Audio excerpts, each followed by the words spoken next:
Chapter 21. My foot continued to trouble me a good deal. It often itched at nights and kept me awake. A sudden spasm would shoot through it, and in changeable weather it was full of gout. It was like that for many days, but it did not make me lame, after all. The days went on. Ermac had returned, and I knew it soon enough. He took my boat away from me and left me in difficulties, for it was still the close season and there was nothing I could shoot. But why did he take the boat away from me like that? Two of Ermac's folk from the quay had rowed out with a stranger in the morning. I met the doctor. "They have taken my boat away," I said. "There's a new man come," he said. "They have to row him out every day and back in the evening. He's investigating the sea floor." The newcomer was a Finn. Ermac had met him accidentally on board the steamer.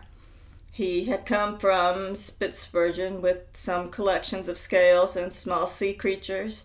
They called him Baron. He had been given a big room and another small one in Ermac's house. He caused quite a stir in the place. "I'm in difficulties about meat. I might ask Edwarda for something for this evening," I thought. I walked down to Surland. I noticed at once that Edwarda was wearing a new dress. She seemed to have grown. Her dress was much longer now. "Excuse my not getting up," she said quite shortly, and offered her hand. "My daughter is not very well, I'm sorry to say," said Ermac. "A chill. She has not been taking care of herself. You came to ask about your boat, I suppose? I shall have to lend you another one instead. It's not a new one, but as long as you bail it out every now and then. We've a scientist come to stay with us, you see, and with a man like that, of course, you understand. He has no time to spare, works all day and comes home in the evening. Don't go now till he comes. You'll be interested in meeting him. Here's his card, with cornet and all. He's a baron. Very nice man. I met him quite by accident." "Aha," I thought. "So they don't ask you to supper?" "Well, thank heaven, I only came down by way of a trail. I could go home again. I've still some fish left in the hut. Enough for a meal, I dare say. Basta." The Baron came in, a little man about 40, with long narrow face, prominent cheekbones, and a thinnish black beard. His glance was sharp and penetrating, but he wore strong glasses. His shirt studs, too, were ornamented with little 5-pointed cornets, like the one on his card. He stooped a little, and his thin hands were blue-veined, but the nails were like yellow metal. "Delighted, Herr Lieutenant. Have you been here long, may I ask?" "A few months." "A pleasant man." Ermac asked him to tell us about his scales and sea things, and he did so willingly. Told us what kind of clay there was around Carmern, and went into his room and fetched a sample of weed from the White Sea. He was constantly lifting up his right forefinger and shifting his thick gold spectacles back and forward on his nose. Ermac was most interested. An hour passed. The Baron spoke of my accident, that unfortunate shot. Was I well again? I'm pleased to hear it. Now, who had told him of that? I asked. "How did you hear of that, Baron?" "Oh, who was it now? Fromac, I think. Was it not you, Fromac?" Edwarda flushed hotly. I had come so poor. For past days of dark misery had weighed me down, but at the stranger's last words a joy fluttered through me on the instant. I did not look at Edwarda, but in my mind I thanked her. "Thanks for have spoken of me, named my name with your tongue, though it be all valueless to you. Good night." I took my leave. Edwarda still kept her seat, excusing herself for politeness' sake by saying she was unwell. Indifferently, she gave me her hand. and Ermac stood eagerly with the Baron. He was talking of his grandfather, Consul Mac. I don't know if I told you before, Baron, this diamond here was a gift from King Karl Johann, who pinned it to my grandfather's breast with his own hands.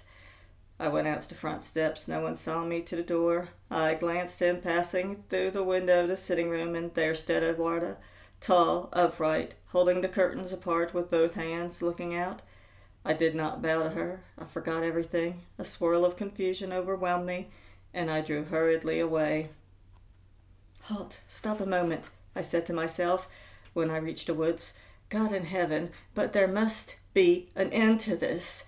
I felt all hot within on a sudden, and I groaned. Alas, I had no longer any pride in my heart. I had enjoyed Eduarda's favor for a week at the outside, but that was long over since, and I had not ordered my ways accordingly. From now on, my heart should cry to her, "Dust, air, earth on my way, God in heaven, yes." I reached the hut, found my fish, and had a meal. Here you are, burning out your life for the sake of a worthless schoolgirl, and your nights are full of desolate dreams, and a hot wind stands still about your head, a close, foul wind of last year's breath. Yet the sky is quivering with the most wonderful blue, and the hills are calling. Come, Aesop, hey! A week passed. I hired a blacksmith's boat and fished for my meals. Eduarda and the Baron were always together in the evening when he came home from his sea trips. I saw them once at the mill. One evening they both came by my hut. I drew away from the window and barred the door. It made no impression on me whatever to see them again. I shrugged my shoulders. Another evening I met them on the road and exchanged greetings. I left it to the Baron to notice me first and merely put up 2 fingers to my cap to be discourteous. I walked slowly past them and looked carelessly at them as I did so. Another day passed. How many long days had not passed already? I was downcast, dispirited. My heart pondered idly over things. Even the kindly gray stone by the hut seemed to wear an expression of sorrow and despair when I went by. There was rain in the air. The heat seemed gasping before me wherever I went, and I felt the gout in my left foot. I had seen one of Ermac's horses shivering in its harness in the morning. All these things were significant to me as signs of the weather. Best to furnish the house well with food while the weather holds, I thought. I tied Aesop to my fishing tackle and my gun and went down to the quay. I was quite unusually troubled in mind. "When will the mail packet be in?" I asked the fisherman there. "The mail packet? In 3 weeks' time," he answered.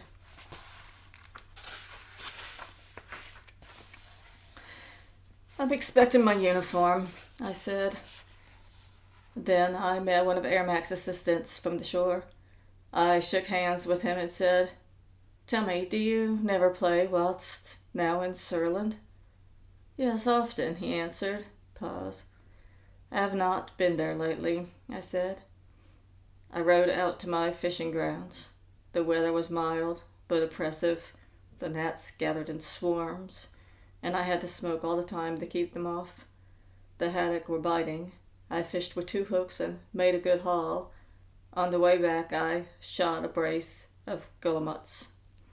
When I came into the quay, the blacksmith was there at work.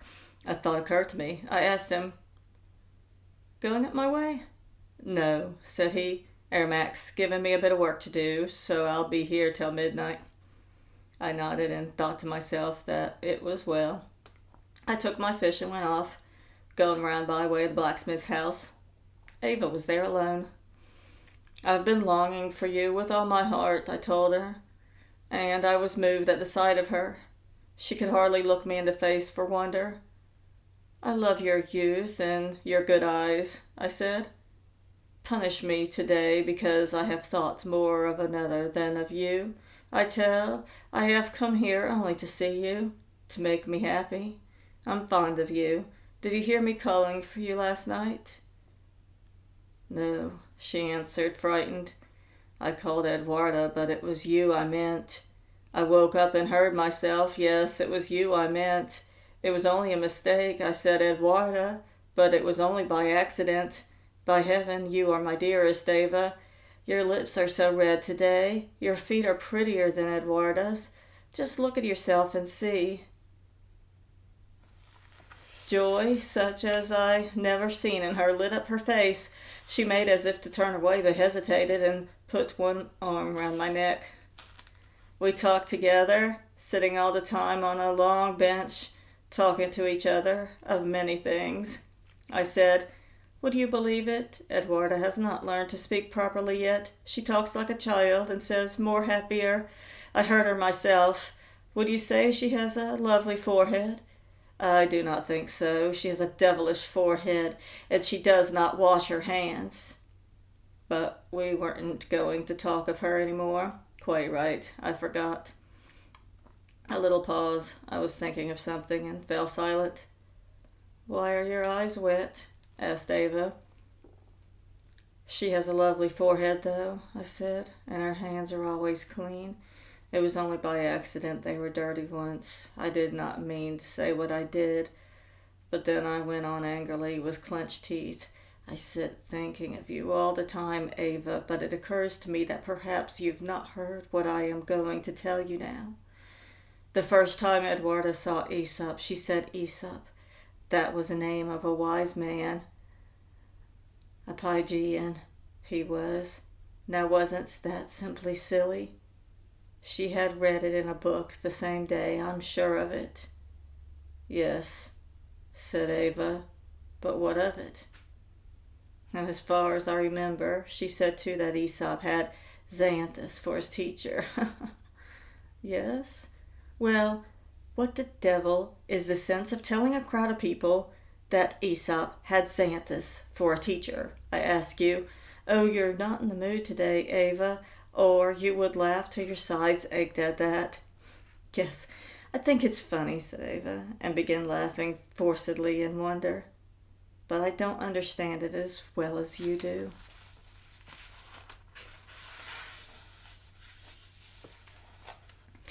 I sit silent and thoughtful. Do you like best to sit still and not talk? Said Ava softly. Goodness shone in her eyes. She passed her hand over my hair. You good soul. I broke out and pressed her close to me. I know for certain I am perishing for love of you. I love you more and more. The end of it will be that you must go with me when I go away. You shall see. Could you go with me? Yes, she answered. I hardly heard that yes, but I felt it in her breath and all through her. We held each other fiercely.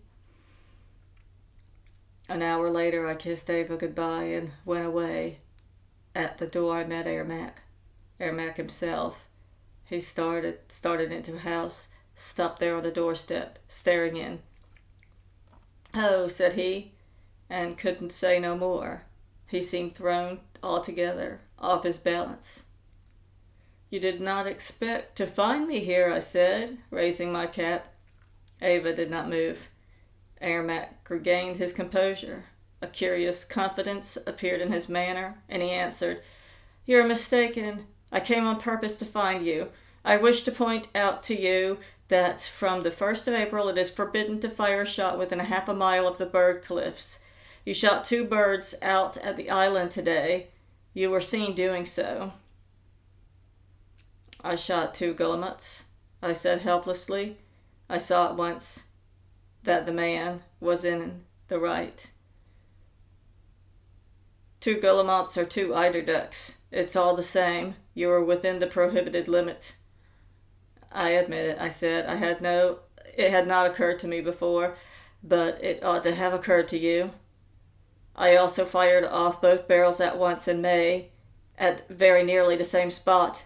It was on a picnic one day, and it was done at your request. That's another matter, answered Ermac shortly. Well, then the devil take it. You know what you have to do, I suppose. Perfectly well, he answered. Ava held herself in readiness. When I went out, she followed me. She had put on a handkerchief and walked away from the house. I saw her going down toward the quay. Ermac walked back home. I thought it over. What a mind, to hit on that all at once and save himself and those piercing eyes of him. A shot, 2 shots, a brace of guillemots, a fine, a payment, and then everything would be settled with Ermac in his house. After all, it was going off so beautifully, quickly, and neatly. The rain was coming down already in great soft drops. The magpies flew low along the ground, and when I came home and turned Aesop loose, he began eating the grass. The wind was beginning to rustle.